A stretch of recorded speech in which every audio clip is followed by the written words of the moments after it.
Selamat datang, salam sejahtera. Terima kasih karena bersama dengan saya di Nazilin Unity Channel. Terima kasih karena terus menonton channel ini. Ada orang kata channel ini channel berita. Iya betul, ini channel berita, tapi pada masa yang sama kita akan mengulas dan kita akan berbincang. Anda wajib untuk menulis dalam ruangan komen untuk menunjukkan siapa Anda dan apa pendapat Anda. Isu yang hangat daripada berita hari ini yang kita akan ulas ialah tentang Anwar sedia disiasat jika didapati terbabit rasuah. Beginilah Perdana Menteri yang kita kehendaki. Inilah pemimpin Malaysia yang kita impi-impikan, yaitu orang yang berani disiasat walau oleh sesiapapun. Dengan adanya keyakinan seperti Anwar Ibrahim lakukan ini, maka terbukti bahwa akan dapat dibuktikan bahwa beliau tidak melakukan apa-apa kesalahan. Seperti kata pepatah, berani kerana salah, berani kerana benar, takut kerana salah. Salah pula saya cakap. Berani kerana benar, takut kerana salah. Ada orang yang takut untuk menyatakan pendirian. Ada juga orang yang takut sehingga tidak berani melakukan persidangan parlimen kerana takut tumbang. Tapi Anwar Ibrahim, jangankan tumbang, berdepan dengan SPRM pun beliau sanggup. Tapi ada pemimpin yang lain yang tak berani langsung berhadapan dengan media. Nah, Anda tahu siapa? Anda tulis dalam ruangan komen. Hari ini dinyatakan oleh Anwar Ibrahim bahwa beliau sedia untuk disiasat jika didapati terbabit rasuah. Kita mahu supaya semua menteri, semua YB, semua adun, semua ahli parlimen menjadi seperti Anwar Ibrahim yang kalau disiasat jangan templak, harus terima dan sedia disiasat. Bukannya bila disiasat kata ini adalah motif politik. Kalau Anda tidak melakukan kesalahan, buat apa nak takut ia jadi motif politik atau sebagainya? Laluilah dan bersihkan nama Anda melalui siasatan tersebut. Itu sebab saya yakin Anwar Ibrahim sanggup bersedia untuk disiasat SPRM kalau betul dia bersalah. Dan kalau tidak, dia dapat membersihkan secara tidak langsung dirinya. Perdana Menteri Datuk Seri Anwar Ibrahim bersedia memberi kerjasama termasuk disiasat mana-mana pihak berkuasa sekiranya beliau didapati terlibat dalam kes rasuah. Anwar berkata selama 7 bulan diberikan amanah untuk mentadbir negara, tiada satu kepentingan pun diberikan kepada keluarganya. Kalau kata saya terlibat kes rasuah, gunakan wang mengayakan Wan Azizah, Nurul Izzah dan anak-anak, itu boleh bawa lapor kepada pihak berkuasa, kata Anwar Ibrahim ketika berucap dalam kenduri kurban di Masjid Jamik An-Nur Guar Perahu, seberang Perai Tengah dekat Permatang Pau. Pada masa yang sama, Anwar juga mengulangi kenyataan bahawa beliau tidak pernah berdendam dengan sesiapapun, serta mengarahkan Suruhanjaya Pilihan Raya untuk menyiasat mana-mana individu yang terpalit dengan kes rasuah ketika ini. Sesiapa sahaja disiasat SPRM, itu kerja SPRM. Saya tidak arahkan kerana saya tidak mahu memfitnah, kata beliau. Saya sendiri melalui liku-liku hidup yang susah.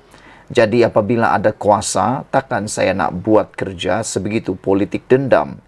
Kalau lakukannya bermakna, maknanya kita serupa sahaja dengan pimpinan dahulu, kata Anwar Ibrahim.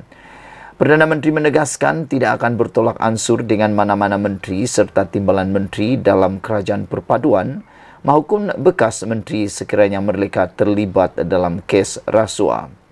Menurutnya, dalam perkara itu, semua badan penguatkuasa seperti SPRM, Lembaga Hasil Dalam Negeri LHDN, Bank Negara Malaysia BNM, Polis Diraja Malaysia PDRM telah diarahkan menjalankan tanggungjawab dengan tegas dan berani dalam kes rasuah. Anwar berkata komitmennya untuk membenteras amalan rasuah diterima baik dan tidak pernah dibantah oleh setiap parti dalam kerajaan perpaduan. Ini termasuk segala perancangan untuk setiap pembangunan di negara ini. Dalam kerajaan ada UMNO, Barisan Nasional, DAP, GRS, Gabungan Rakyat Sabah dan GPS, Gabungan Parti Sarawak. Belum pernah saya dapat sekalipun apa-apa bantahan daripada mereka. Sama ada untuk pembangunan umat Islam, tata kelola dan benteras rasuah, kata Anwar Ibrahim. Saya dengar bantahan dari luar sahaja, tidak hadapi masalah sebab kita melakukan perbincangan. Maka, berilah peluang kita mentadbir negara ini kerana ia hampir rosak. Siapa jadi menteri dan semua kaya raya itu kena tukar, kata Anwar. Saya sangat tertarik dengan ucapan Anwar ini apabila dia kata, siapa jadi menteri dan semua kaya raya itu kena tukar. Kita mau menteri maupun ahli parlimen, adun atau siapapun yang berkaitan dengan politik haruslah menjadi telus dan bertanggung jawab. Mereka seharusnya mempunyai integriti yang tinggi. Dan bukannya mahu jadi menteri, mahu jadi ahli parlimen, mahu jadi adun, hanya semata-mata tujuannya mahu membolot kekayaan dan mahu jadi kaya. Pemikiran seperti itu, mindset seperti itu harus dibuang jauh bermula daripada sekarang. Yaitu tujuan nak masuk politik adalah untuk kaya. Itu kita tak nak. Kerana ada orang kata sudah masuk dalam mindset seseorang kalau jadi orang politik, dia akan kaya. Tiba-tiba ada welfare, tiba-tiba ada rumah besar, tiba-tiba kawin lagi, tiba-tiba beli kereta baru lagi. Itulah mindset orang-orang atau netizen atau rakyat Malaysia kerana memang ada kebenarannya. Kata Anwar Ibrahim, Perdana Menteri turut menegaskan akan terus mempertahankan prinsip membenteras rasuah serta penyelewengan walaupun menerima pelbagai ugutan. Kata Anwar, macam-macam ugutan saya terima. Geng kaya raya berpakat, penyakau besar bilion ringgit berpakat ingin menjatuhkan beliau. Tetapi saya tetap lawan untuk mempertahankan prinsip ini, katanya. Sementara itu, ketika ditemui pemberita, Anwar berkata kehadirannya di kenduri korban di Masjid Jamik An-Nur Guar Perahu sekadar lawatan untuk bermesra bersama penduduk setempat dan bukannya memperoleh keyakinan pengundi dalam PRN nanti. Tiada perkiraan mengenai matlamat pilihan raya negeri. Tugas saya hanya untuk kembali ke sini kerana mereka begitu setia dan baik kepada saya selama ini, kata beliau lagi. Terdahulu beliau turut menghadiri kenduri korban anjuran pihak ahli jawatan kuasa Masjid Jamek An-Nur Guar Perahu serta menunaikan solat Jumaat di masjid berkenaan. Saudara-saudara sekalian, keberanian Anwar Ibrahim ini melampau sudah. Sehingga dia telah mengalahkan semua Perdana Menteri yang ada sebelum beliau. Sehingga Anwar Ibrahim sanggup dan bersedia disiasat oleh SPRM jika didapati terbabit rasuah. Ada Perdana Menteri yang lain yang macam Anwar Ibrahim? Kalau ada, tinggalkan komen anda dalam ruangan komen. Kita jumpa lagi. Malaysia kita punya, kita juga sama-sama cintai Malaysiaku. Bye-bye. Selamat malam, salam sejahtera. Ini satu lagi tamparan paling maut untuk Muhyiddin Yassin. Sebelum ini, Perikatan Nasional cuba untuk memancing Khairi Jamaluddin menjadi ahli bersatu. Namun, hari ini, penganalisis berkata, Khairi Jamaluddin boleh jadi Perdana Menteri hanya melalui UMNO. Makna kata, para penganalisis politik ini dapat melihat masa depan Khairi Jamaluddin hanya ada bersama dengan UMNO dan tidak bersama dengan bersatu. Mungkin inilah yang dapat dilihat oleh Khairi Jamaluddin apabila beliau secara halus telah menolak permohonan ataupun menolak pelawaan Muhyiddin untuk beliau menyertai bersatu walaupun telah pun ditawarkan jawatan yang mengeliurkan. Tetapi KJ tetap berpegang pada prinsip untuk tidak masuk mana-mana parti politik. Tetapi penganalisis ini kata KJ boleh jadi Perdana Menteri hanya melalui UMNO. Apa pendapat kamu semua? Adakah benar apa yang didakwa oleh penganalisis ini bahawa Khairi perlu bermula daripada kedudukan lebih bawah sekiranya menyertai PAS atau bersatu? Pemimpin UMNO yang dipecat, Khairi Jamaluddin dan Noh Omar seolah-olah mengambil pendekatan tunggu dan lihat dalam hal menyertai parti baharu. Mungkin kerana sedar kerjaya politik mereka akan punah sekiranya tersilap langkah, kata penganalisis. Penganalisis percaya kedudukan Khairi paling runcing kerana beliau masih memendam cita-cita menjadi Perdana Menteri. Mereka juga percaya Khairi dan Noh tidak akan dapat kembali ke pangkuan UMNO kecuali prestasi UMNO pada PRN 6 negeri akan datang memaksa Presiden Zahid Hamidi meletakkan jawatan. Menjadi persoalan kita pada malam ini ialah seperti yang dinyatakan di dalam laporan kali ini, adakah Zahid Hamidi akan meletakkan jawatan selepas PRN 6 buah negeri? Kalau UMNO kalah teruk dalam PRN 6 buah negeri ini, ada kemungkinan para pemimpin yang tidak sehaluan dengan Zahid Hamidi akan memecat atau mendesak Zahid Hamidi untuk letak jawatan. Dengan adanya desakan seperti itu, maka di sinilah mungkin peluang kepada Khairi Jamaluddin dan Noh Omar menyertai UMNO sekali lagi. Dan persoalan besar juga, adakah selepas Zahid Hamidi didesak letak jawatan itu dan beliau terpaksa letak jawatan akan menyebabkan UMNO menarik diri daripada kerajaan perpaduan. James Chin, penganalisis politik dan profesor pengajian Asia di Universitas Zamania berkata, Khairi tidak pernah menafikan keinginan menjadi Perdana Menteri itu. Khairi sebagai seorang yang bercita-cita tinggi tidak akan tinggalkan UMNO kerana dia mempunyai rancangan untuk menjadi Perdana Menteri. Dia tidak pernah nafi cita-cita itu, maka impian itu akan terjejas sekiranya menyertai PAS atau Bersatu. Kerana dengan menyertai mereka, dia sekadar ahli kebanyakan. Tetapi, jikalau dia kembali ke UMNO, Khairi akan berada dalam kedudukan lebih kukuh. Dia kini boleh dianggap seperti diketepikan buat sementara waktu. Tetapi jika dia bertabah, dia berpeluang untuk kembali apabila Zahid dan kumpulannya tersingkir, katanya kepada FMT. Berdasarkan gerak-geri Khairi dan Hishamuddin Hussein yang digantung keahlian, Awang Azman Pawi dari Universiti Malaya percaya mereka sedar harapan menjadi Perdana Menteri hanya boleh dicapai melalui UMNO, lebih-lebih lagi dengan lanskap politik semasa. Mereka tidak berani membentuk parti baru sebab mereka tahu sangat berisiko dan susah nak berjaya dalam lanskap politik selepas PRU 15. Khairi sedar kerjayanya akan berakhir sekiranya dia bertanding atas tiket Perikatan Nasional dan tewas. Hishamuddin pula akan hilang status wakil rakyat jika dia sertai atau tubuh parti baharu. Tetapi Khairi yang bukan ahli parlimen mungkin juga tidak mahu merisikokan kerjaya politiknya, kata beliau. Azmi Hasan dari Akademi Nusantara berkata, penggantungan Hishamuddin boleh ditarik balik sekiranya beliau mendiamkan diri ketika PRN. Beliau percaya Hishamuddin, Khairi dan Noh Omar sedar kerjaya politik mereka hanya dalam UMNO, tetapi pertama sekali mereka haruslah diterima kembali. Khairi dan Noh adalah opportunis. Mereka akan perhatikan keputusan PRN dan sertai PN jika gabungan prestasi gabungan itu baik. Jika tidak, mereka akan tunggu kepimpinan UMNO berubah, katanya.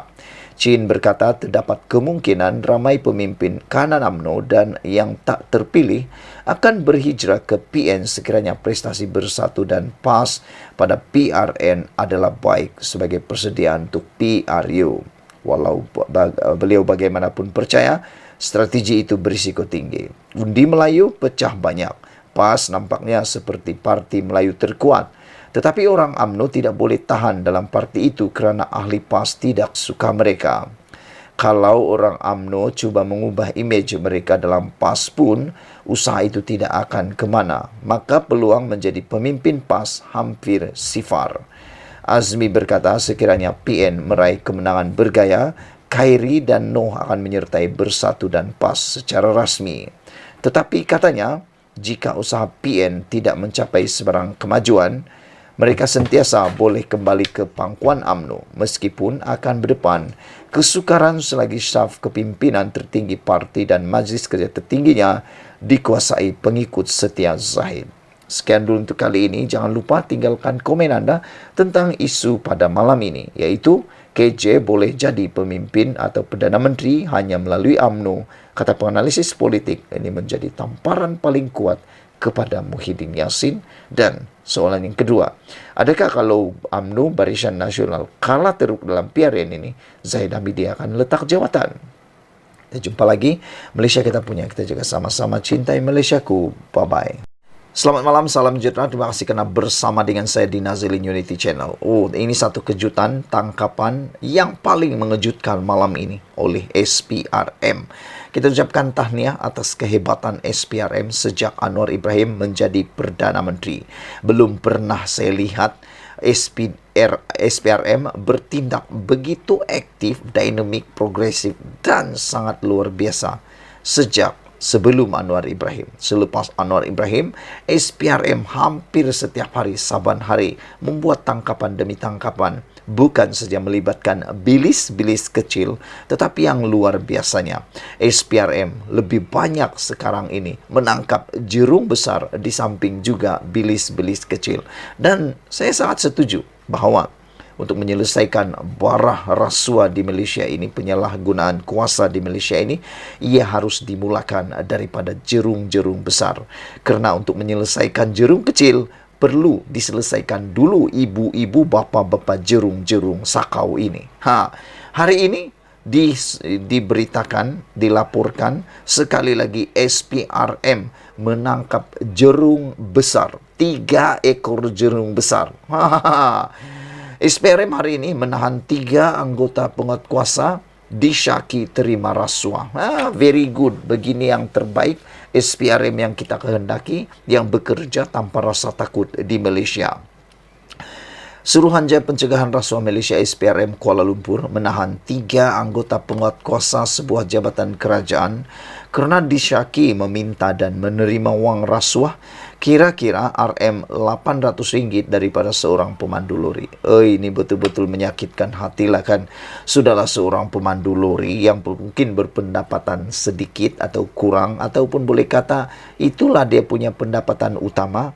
Boleh-boleh pula 3 orang anggota penguatkuasa ini cuba meminta, menurut dakwaan ini, menerima rasuah kira-kira RM800 sahaja.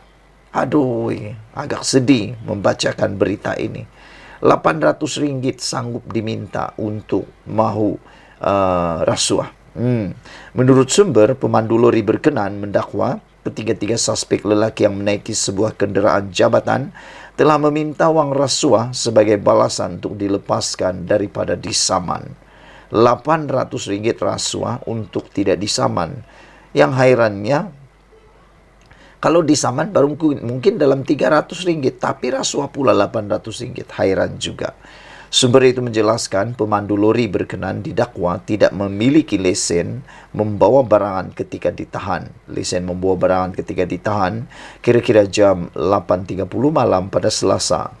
Kata sumber itu lagi, ketiga suspek berusia antara 35 hingga 41 tahun itu dipercayai ditahan oleh pegawai SPRM di sebuah hentian bas di Kuala Lumpur kira-kira jam 11.30 malam Selasa.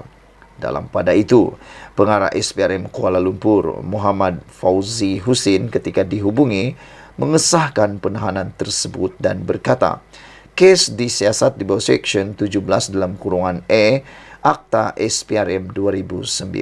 Awani. Saudara-saudara sekalian, seperti yang saya katakan sebentar tadi, inilah kehebatan SPRM sekarang. Dapat laporan, terus buat tangkapan. Itu yang kita mau. Tanpa ada rasa tangguh-tangguh dan sebagainya. Bayangkan kes ini berlaku pukul 8.30 malam pada Selasa. Tangkapan, penahanan berlaku pada 11.30 malam Selasa juga. Maknanya tidak sampai 3 jam selepas cuba meminta rasuah sebanyak RM800 daripada pemandu lori ini, SPRM sudah bertindak tegas, aktif dan segera. Macam inilah yang kita mahu. Jangan tangguh-tangguh, jangan tunggu-tunggu. Asal ada laporan, terus tangkap. Begitu yang kita mahu. Saudara-saudara sekalian, apa pendapat kamu semua? Adakah Anda setuju bahawa SPRM sekarang lebih aktif dan lebih berani? Kita mahu ini terus berterusan dalam negara kita. Dan diharapkan dengan adanya tindakan agresif daripada SPRM, tindakan positif daripada SPRM seperti ini akan menambah baikkan lagi nilai dalam negara Malaysia ini. Sekian dulu untuk kali ini. Jangan lupa ikuti terus ulasan selepas ini. Sila tekan butang subscribe. Malaysia kita punya, kita jaga sama-sama. Cintai Malaysiaku. Bye-bye. Selamat malam, salam sejahtera. Terima kasih kerana bersama dengan saya di Nazilin Unity Channel. Saudara-saudara sekalian, saya berusaha untuk mencari apa idea yang saya melontarkan kepada anda malam ini berkaitan dengan pilihan raya yang sedang berlangsung di PRN 6 buah negeri di Semenanjung Malaysia. Tetapi saya akhirnya terjumpa satu pendedahan yang baru yang pastinya akan memenuhi kehendak anda, terutamanya kepada pemimpin dan juga pengikut kepada Anwar Ibrahim. Hari ini diberitakan melalui BH Online, melalui laporan ini, mengatakan bahawa Perikatan Nasional sebahagian daripada masalah dan bukan penyelesaian. Wah, ini satu isu yang memang panas dan saya rasa menjentik pemikiran dan hati anda. Kalau anda mungkin tak menyokong PN, anda mungkin setuju. Tapi kalau anda ialah penyokong Perikatan Nasional, anda mungkin tak bersetuju dengan kenyataan seorang pemimpin iaitu Ramasamy. Beliau kata, Perikatan Nasional sebahagian daripada masalah bukan penyelesaian. Pengerusi Perikatan Nasional PN Tan Sri Muhyiddin Yassin didakwa menjadi punca utama dalam situasi kerajaan yang dikatakan tidak stabil pada masa sekarang. Timbalan Pengerusi DAP Pulau Pinang, Dr. P. Ramasamy berkata, Muhyiddin mungkin mengkritik pentadbiran Perdana Menteri Datuk Seri Anwar Ibrahim, namun ahli Parlimen Paguh itu harus sedar gabungan Perikatan Nasional sebahagian daripada masalah itu. Saya tidak mengharapkan pengerusi Perikatan Nasional akan berkata apa-apa yang baik mengenai kerajaan perpaduan yang berusia beberapa bulan di bawah Anwar, katanya dalam kenyataan dalam media sosial. Setakat ini, Muhyiddin belum menjawab kenyataan Ramasamy. Ramasamy berkata, Muhyiddin baru-baru ini berkata kerajaan perpaduan tiada harapan serta hala tuju serta paling penting tiada jawapan mengenai kemerosotan nilai ringgit selain situasi ekonomi menyedihkan masyarakat B40. Bekas Perdana Menteri itu turut berkata, ketidakupayaan pihak Anwar menangani perkara berkenaan menimbulkan ketidakstabilan dalam negara. Saya tidak fikir Anwar memandang ringan masalah ekonomi dan kewangan negara dan beliau mungkin sudah berkuasa selama beberapa bulan, tetapi beliau pastinya tidak berpuas hati dengan kejayaan itu. Terdapat usaha yang berterusan dan tanpa henti untuk menangani masalah ketidakstabilan politik, ekonomi dan politik yang berlanjutan, kata beliau. Beliau berpendapat masalah yang dihadapi oleh kerajaan perpaduan bukan disebabkan oleh kepimpinan Anwar, tetapi tinggalan daripada dua kerajaan terdahulu iaitu Perikatan Nasional dan Barisan Nasional yang tidak cekap. Tegasnya, Perikatan Nasional pastinya dilihat tidak menyediakan keadaan yang stabil untuk Anwar menangani masalah ekonomi dan sosial negara. Apa yang Anwar cuba lakukan yang terbaik untuk menangani pelbagai masalah ekonomi dan sosial yang ditinggalkan oleh wira sekarang dalam gabungan Perikatan Nasional yang diketuai oleh Muhyiddin. Anwar tidak berpura-pura beliau mempunyai semua jawapan, tetapi penyelesaian perlu dicari dalam proses politik yang berlaku dalam keadaan yang sukar. Sudah tentu bukan Anwar atau kerajaan perpaduan yang bertanggungjawab mewujudkan hutang sebanyak RM1.5 trilion, kata beliau lagi. Yang ini perlu dijawab oleh semua pemimpin sebelum Anwar Ibrahim. Bagaimana mereka perlu bertanggungjawab mewujudkan hutang berjumlah RM1.5 trilion itu. Yang perlu selesaikannya pula sekarang ialah Anwar Ibrahim. Ramasamy berkata, Muhyiddin seharusnya turut menyedari ketidakstabilan yang dibayangkan sekarang berpunca daripada ahli politik yang mementingkan diri sendiri seperti Muhyiddin. Bekas profesor itu turut berpandangan kerajaan perpaduan Anwar sekarang tidak dibentuk di bawah iklim politik yang ideal. Ia ditubuhkan untuk memastikan kestabilan politik. yang paling penting untuk menggagalkan reka bentuk besar Gabungan Perikatan Nasional untuk membentuk kerajaan di bawah afidavit bersumpah yang meragukan. Jika berlaku ketidakstabilan dalam negara hari ini, mungkin Muhyiddin boleh memainkan peranannya dengan mengekang Gabungan Perikatan Nasional memainkan isu agama dan perkauman. Adakah dia bersedia melakukan ini? Perikatan Nasional sebahagian daripada masalah bukan penyelesaian tulis beliau lagi. Ini paling panas malam ini. Apa pendapat anda tentang isu kali ini? Penyelesaian ataupun masalah Perikatan Nasional? Kita jumpa lagi. Bye-bye. Selamat pagi, salam sejahtera. Terima kasih karena menonton channel Nazilin Unity. Ini satu lagi pendedahan yang paling mengejutkan berkaitan dengan Azmin Ali. Perseteruan antara Amiruddin Syari dan juga Azmin Ali semakin memuncak. Kali ini, sekali lagi Amiruddin Syari mengatakan, "Selamat maju jaya dengan ketidakjujuranmu, Azmin." Wah, ini satu tajuk yang menggemparkan, yang memang menarik perhatian dan pastinya gempak panas. Dakwaan bekas Menteri Besar Selangor, Azmin Ali, bahwa ekonomi negeri merundum setelah diambil alih oleh Amiruddin Syari, cuma permainan politik.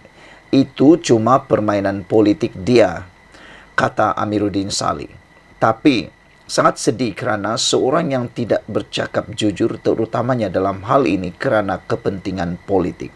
Jadi selamat maju jaya dengan ketidakjujuran dia, katanya, kepada pemberita selepas menghadiri majlis serahan sumbangan lembu korban serta sumbangan keuangan Parlimen Gombak dan Dun Sungai Tua.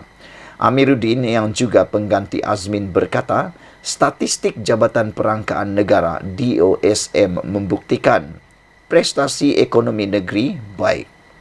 Menurut data DOSM mengenai sumbangan keluaran dalam negara kasar KDNK Malaysia pada tahun 2022, Selangor menjadi sumbangan tertinggi kepada ekonomi negara dengan 25.5% berbanding 24.8% tahun sebelumnya. Selain menjadi pemacu terbesar pertumbuhan ekonomi Malaysia pada tahun itu, ekonomi negeri itu juga berkembang lebih cepat daripada ekonomi negara dengan 11.9% pada tahun 2022 berbanding kadar nasional 8.7%. Itu bukti bahawa kita ada rekod prestasi yang sangat baik dan kita ada perancangan teratur dalam memastikan Selangor sebagai sebuah negeri kekal sebagai kedudukan ekonomi yang besar. Pelaburan langsung asing FDI adalah salah satu daripada petunjuk dan yang paling penting adalah konsisten.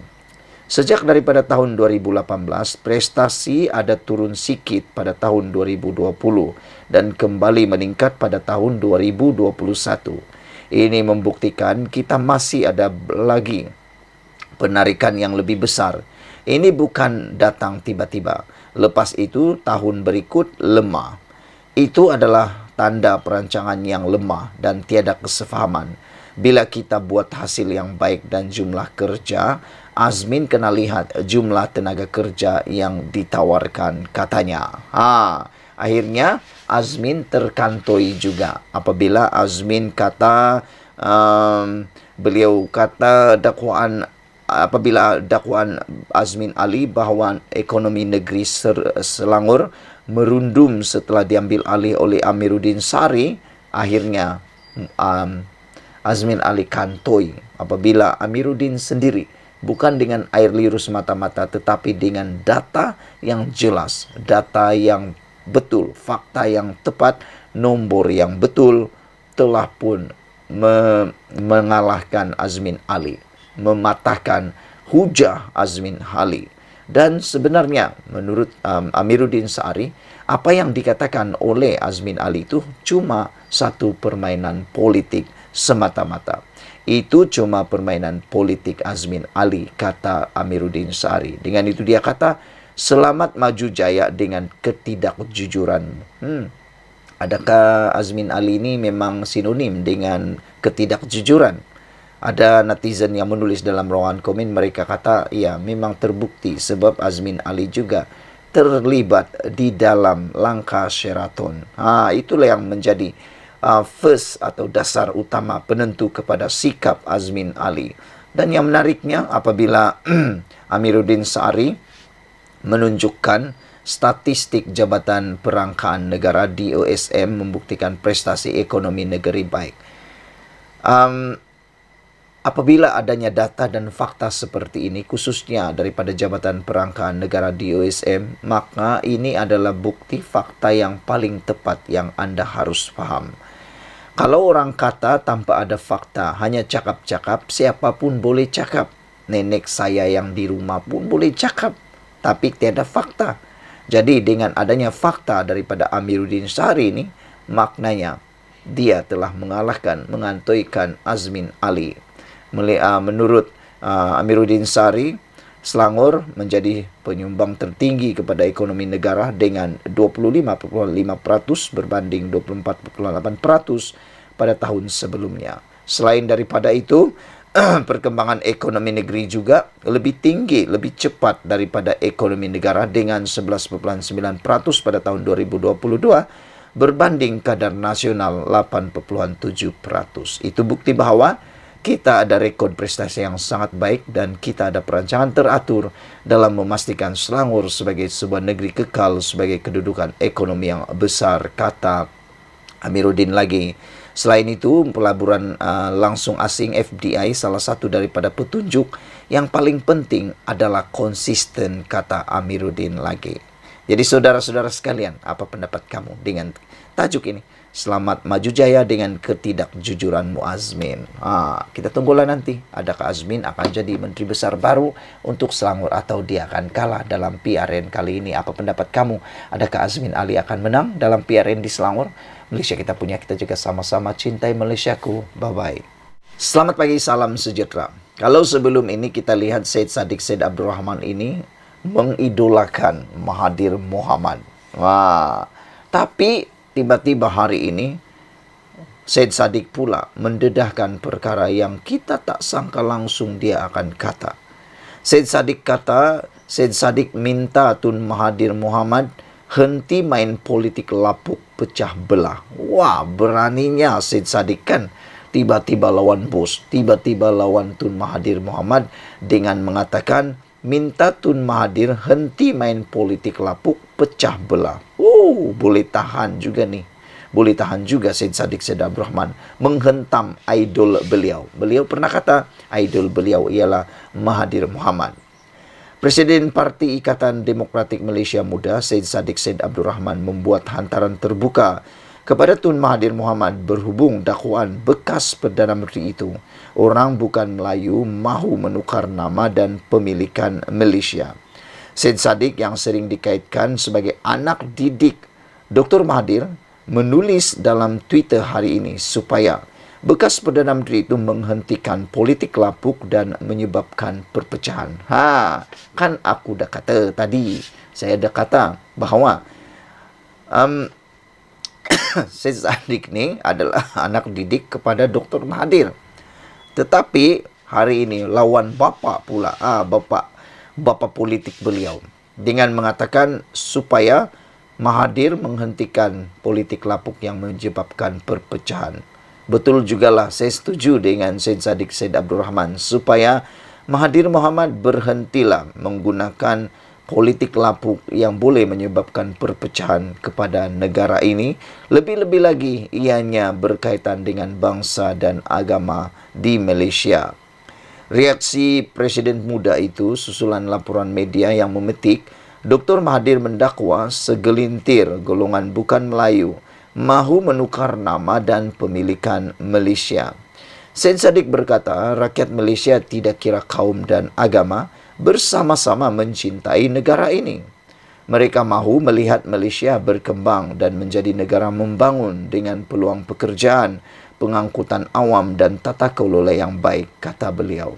Katanya, beliau pasti tidak ada rakyat bukan Melayu di negara ini yang mahu menukar nama negara. Saya tahu ramai rakyat yang menganggap Malaysia adalah satu-satunya tempat mereka tinggal. Saya setuju dengan apa yang Syed Saddiq Syed Abdul Rahman katakan. Saya juga sependapat dengan Syed Saddiq Syed Abdul Rahman bahawa Tidak kira kaum dan agama, semua rakyat Malaysia mencintai negara ini. Selain itu, saya juga setuju dengan Syed Abdul Rahman bahawa Malaysia, penduduk Malaysia mahu melihat Malaysia berkembang dan menjadi negara membangun dengan peluang pekerjaan, pengangkutan awam dan tata kelola yang baik. Selain daripada itu, saya juga yakin bahawa rakyat Malaysia, rakyat bukan Malaysia di negara ini tidak mahu menukar nama negara. Tiada yang mahu menukar nama negara. Bahkan seperti yang dikatakan oleh Syed Abdul Rahman, benarlah bahawa ramai rakyat Malaysia menganggap ini Malaysia, negara Malaysia adalah satu-satunya tempat tinggal yang kita miliki. Betul, saya setuju itu. Kalau kita semua ini memang satu-satunya negara yang kita sayangi adalah Malaysia. Media melaporkan dalam sidang media awal hari ini, Dr. Mahathir mendakwa rakyat bukan Melayu mahu menukar nama dan pemilikan Malaysia. Bekas Perdana Menteri mendakwa terdapat percubaan orang dari negara lain untuk mengubah Malaysia daripada tanah Melayu menjadi negara berbilang kaum. Malah, Dr. Mahathir mendakwa golongan itu enggan mengiktiraf orang Melayu sebagai pengasas, penduduk tempatan dan pembangun negara. Dan demikianlah angkuhnya mereka yang datang sini. Kita yang jadikan mereka warga negara, tetapi warga negara yang datang ini nak tuntut supaya nama negara kita ditukar dijadikan multiracial country, negara berbilang kaum. Dr. Mahathir dipetik sebagai berkata, saya tidak setuju dengan apa yang Tun Mahathir kata ini. Dan sesungguhnya negara Malaysia ini adalah negara yang amat kita sayangi. So, betul lah seperti yang dikatakan oleh Syed Abdul Rahman, walaupun beliau adalah anak didik Tun Mahathir, berani juga Syed Abdul Rahman ini mengecam Mahathir dengan mengatakan, berhentilah Mahathir membuat politik lapuk yang boleh memecah belahkan negara ini. Saya pun setuju dengan apa yang dikatakan oleh Syed Abdul Rahman ini, supaya Mahathir berhenti membuat hantaran, berhenti melakukan politik lapuk yang menyebabkan perpecahan. Malaysia kita punya, kita juga sama-sama cintai Malaysiaku. Bye-bye.